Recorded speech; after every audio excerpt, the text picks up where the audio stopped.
खटखटा बाबा की कहानी। खटखटा बाबा की कहानी 1905 में शुरू। उत्तर प्रदेश तब के सेंट्रल प्रोविंस के इटावा में एक डिप्टी कलेक्टर हुआ करते थे। उनका नाम था पंडित शिव प्रसाद चौधरी। वे मूल रूप कश्मीरी पंडित थे। उन्हें मिस्टर सपरू के नाम से बुलाया जाता था। सपरू जी अपना दिन भर का काम खत्म कर रात के 10 बजे सोने आते। उनका एक सहायक हुआ करता था, उसका नाम मनोहर था। जैसे ही साहब आते, मनोहर उनकी सेवा में लग जाता, उनके नहाने धोने खाने पीने का पूरा प्रबंध करता। जब सपरू साहब के सोने का समय हो जाता तब वो अपने मालिक के पैर दबाता और उनके सो जाने पर ही वहाँ से जाता।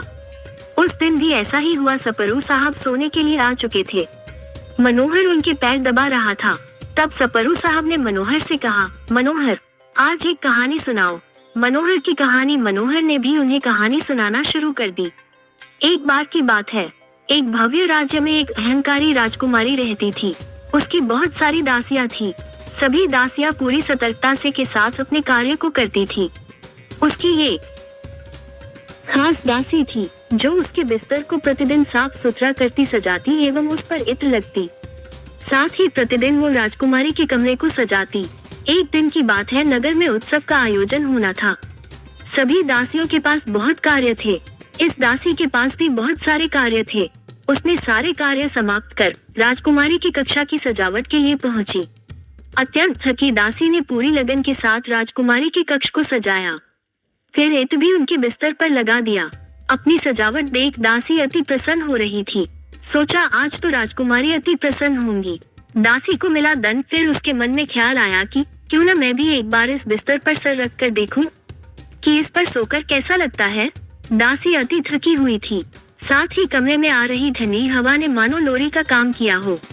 दासी को पता भी नहीं चला कि उसे कब नींद आ गई। उसके सोते ही राजकुमारी वहां आ गई। राजकुमारी ने दासी को अपने बिस्तर पर सोता देख अपना आपा खो दिया। राजकुमारी के अहंकार को ठेस पहुंची कि मेरे बिस्तर पर कोई दासी सो रही है।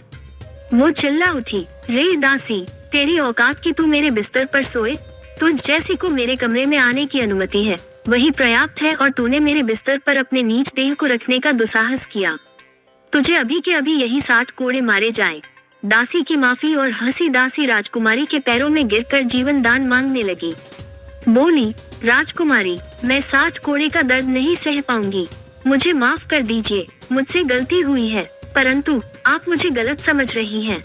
मेरा आपके बिस्तर पर सोने की कोई मंशा नहीं थी। मुझसे यह अपराध गलती से हुआ, मुझे माफ कर दीजिए। परंतु राजकुमारी के अहंकार ने इतने क्रोध को जन्म दे दिया था कि वो समझ ही नहीं पाई कि वो किस अपराध के लिए क्या दंड देने जा रही है। दासी को कोड़े पड़ने लगे। वो कराहने लगी। कोड़े की पीड़ा सह नहीं पा रही थी, कष्ट में चिल्ला रही थी। जब लगभग उसे 30 कोड़े पड़ चुके थे तब वो अचानक से हंसने लगी। उसकी हंसी सुनकर सब अचंभित रह गए। दासी का ज्ञान। राजकुमारी ने उसके हंसने का कारण पूछा। तब दासी ने कहा, हे धर्म विमुख राजकुमारी, मुझे ख्याल आया कि मैं तो चंद क्षण भूलवश इस बिस्तर पर सोई तो ईश्वर ने मुझे 60 कोड़ों की सजा दी है। तुम तो इस पर जाने कितने दिनों से सो रही हो। मैंने गलती की राजकुमारी के बिस्तर पर मुझे झपकी आ गई। इसके लिए मुझे अपराध अनुकूल दंड भी मिलना चाहिए, परंतु ये दंड तो नीति विरुद्ध और अहंकार अनुकूल है। तुमने अन्याय किया है। तुम्हारे इस अपराध का दंड जाने कैसा होगा। मनोहर कहानी पूरी भी नहीं कर पाया था कि सपरू साहब विचलित हो अपने शयन कक्ष से बाहर निकल आए। मनोहर भी पीछे पीछे भागा।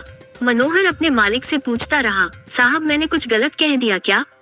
मुझे क्षमा कर दीजिए। साहब घर से बाहर निकल एक वृक्ष के नीचे जा बैठे। कौन थे? खटखटा बाबा।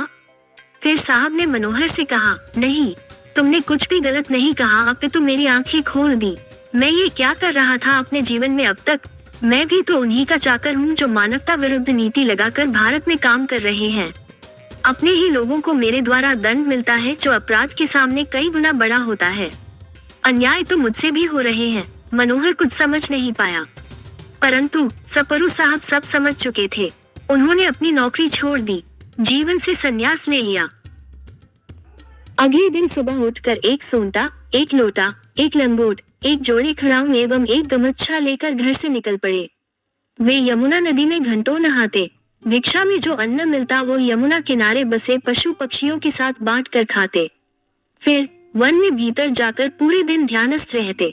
फिर शाम से देर रात तक ग्रंथों का अध्ययन करते। संत खटखटा बाबा जब वे चलते तो उनके खड़ाओं से खटखट की आवाज आती है, इसीलिए आसपास के लोगों ने उनका नाम खटखटा बाबा रख दिया। वे आज भी वो खटखटा बाबा के नाम से ही जाने जाते हैं। सरस्वती पीठ बाबा का आश्रय बन गया। बाबा को मौसम से कोई प्रभाव नहीं पड़ता। वे सदैव खुले आसमान के नीचे ही सोते, मानो गर्मी, सर्दी और बरसात उनके मित्र हों। जल्दी ही बाबा के चमत्कार एवं ज्ञान की बातें पूरे भारत में होने लगी। दूर दूर से लोग बाबा के दर्शन को आते। बाबा भौतिकता के मद में चूर लोगों को रोज समझाते कि चाकरी ही करनी है तो मन की नहीं ईश्वर की करो, जीवन को व्यर्थ मत करो। बाबा मूल रूप से कश्मीरी थे। वहाँ के राजा हरि सिंह भी बाबा के दर्शन को आते। उत्तर प्रदेश के जसवंत नगर में बाबा का मंदिर है। जय श्री राम।